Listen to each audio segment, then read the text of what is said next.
It's a lot more fun to practice when you have physical targets on the court. And so I encourage you to use cones, hula hoops, whatever you can think of, water bottles. Set these up on the court, even if you're playing with a practice partner.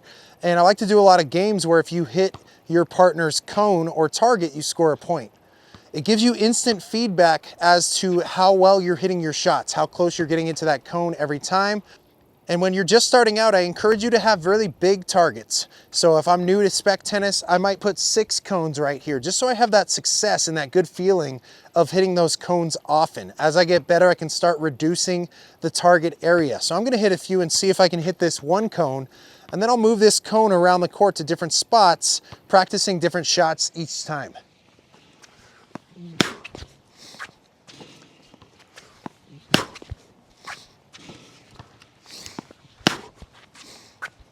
So in that first round, I was hitting a lot of shots past the cone, over the top of the cone. So what that tells me, the feedback that I'm getting is I need to hit the ball lower. And one way that I can do that is putting more topspin on the ball. So that's what I'm gonna try to do in this next round. I'll take 5 shots and let's see if I can hit that cone in 5 tries.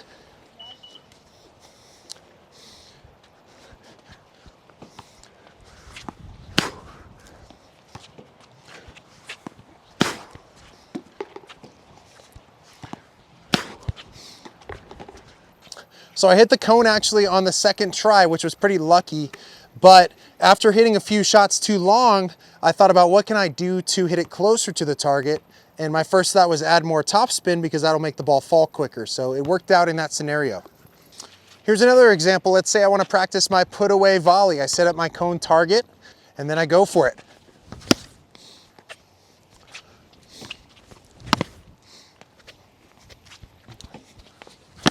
I'm hitting way too far past the cone, so maybe I'll try slicing that ball a little bit. There we go, a little bit closer to the cone because I added some backspin to it, right? And the way that this ball's getting fed at me, it's low, it's tough to hit down on. And so if I can add some spin, that'll allow me to hit that ball shorter. So this might be a good target if my opponent's at the baseline and they give me this low volley, but I want to do something offensive with it. So you can use targets with any shot you want to practice, placing that target anywhere on the court that you think would be a realistic shot opportunity. This last example, I'll show you drop shots.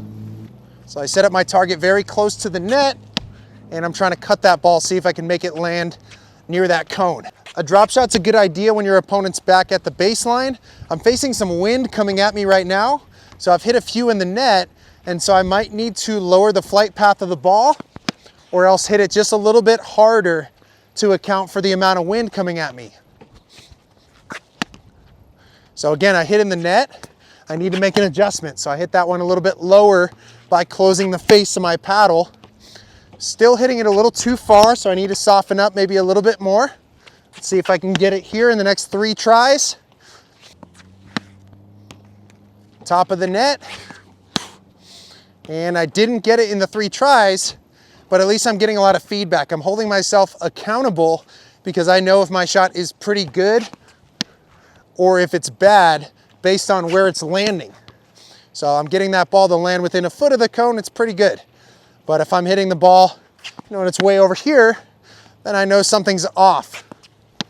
And I can start figuring out the pattern of what's making that misfire.